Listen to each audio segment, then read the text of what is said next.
my Love Island Australia fans. We are back with another video, back with another recap as we got a lot to unpack in this episode. There is a looming recoupling. We have Tyra playing Friendship Island with Nakia over Kale. And then Kirra, are you being manipulated or are you playing the game of manipulation?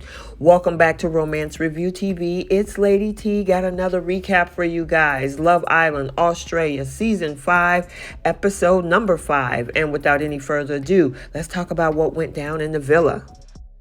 Hearts are racing and pounding as the stakes are getting higher and higher in the Love Island villa. Tatted up bombshell, Kale shake up Tyra and Ben's otherwise stable connection. And with the recoupling ceremony looming, all of the singles are scrambling to find a connection or cook up some form of a gameplay. Talk about Tyra being torn between Kale and Ben. Now, after her date with Kale went way better than she expected, Tyra is now questioning her match with Ben. She confessed that she's have had better and even more in-depth conversations with Kale on one date that she's had with Ben in days. But this isn't all about how Tyra feels. Kale admits that his connection with Tyra is undeniable and low-key wishes that the date sucked because of the predicament that he's now in. But Kale just can't get past Nakia, who he admits is more physically attractive to him, or in his words, just want to rip her clothes off. Now, Nakia and Kale share a kiss, and Kale feels something, but that something just happened to be Nakia's gum. Is that chewy? What flavor is it? He asks Nakia as a stick of cherry gum falls clean out of her mouth. Now, Tyra doesn't know how to feel about Nakia and Kale's kiss, but Tyra is a girl's girl, and she's happy for Nakia, so she kind of draw a line in the sand and decide to take a step back from pursuing Kale. She's trying to play Friendship Island. Nakia tells the cameras Tyra is such a good girl to have a friend. She was just so happy and so supportive. And then she said, I don't think she's going to be too upset because she's got a good thing with Ben.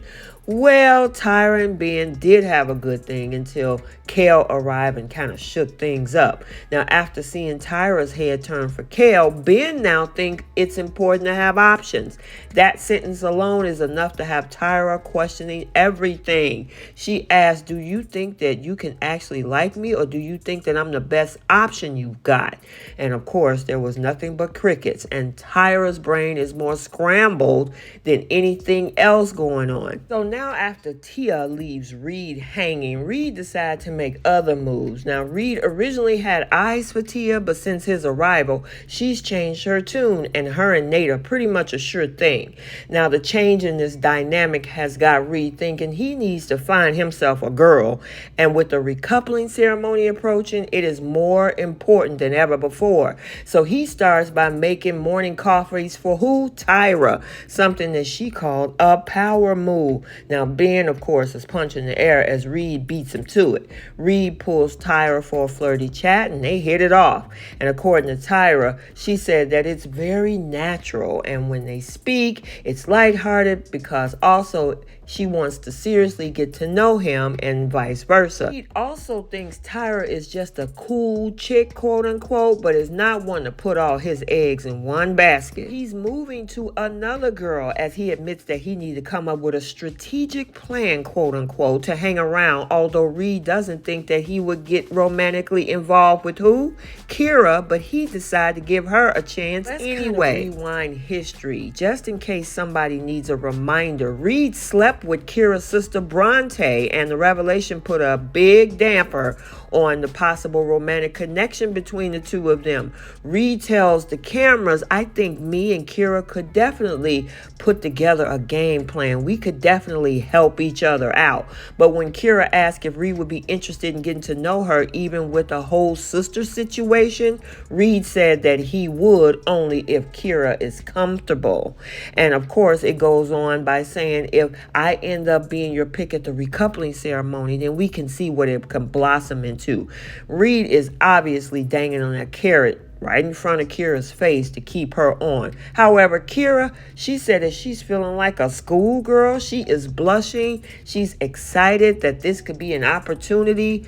Yeah, okay. But obviously, Kirra is not interested in Ollie, and she's looking for a way to stay on this island as well alongside Reed. And they are both not only playing each other, but they playing this game. Ollie even went so far as to warn her, even having the conversation about what he heard Reed said, that, you know, he would not be interested in being with her and that she's being manipulated. And of course, Kirra is like, I'm not being manipulated. I know what I'm doing.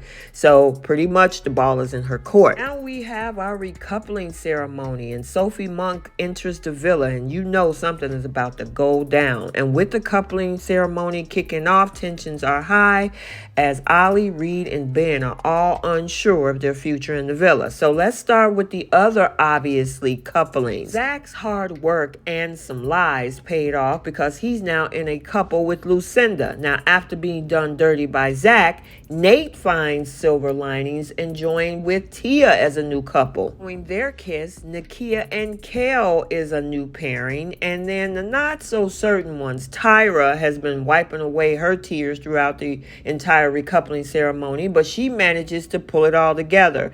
And she said that she want to couple up with this boy because there's been an instant attraction from the start. I see great potential, and I just need some more time for us to get to know each other. Clearly very loyal, Tyra couples up with Ben. Back of their non-stop conversations, Savannah and Trent pair up. Reed and Ollie are left standing, and Kirra got a big decision to make. Kirra decides to quote-unquote put herself first and take a chance on what could be. She couples up with Reed. Now, while Ollie agrees that he and Kirra were only ever friends, he is stunned that she's fallen for Reed's apparent game playing.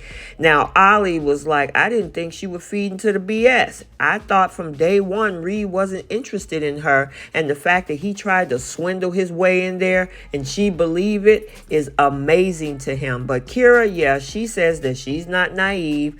She can't be emotionally manipulated, so she told him, don't stand there and try to tarnish my character. They both are obviously playing games. She's not interested in Ollie, and of course Reed wants to stick around.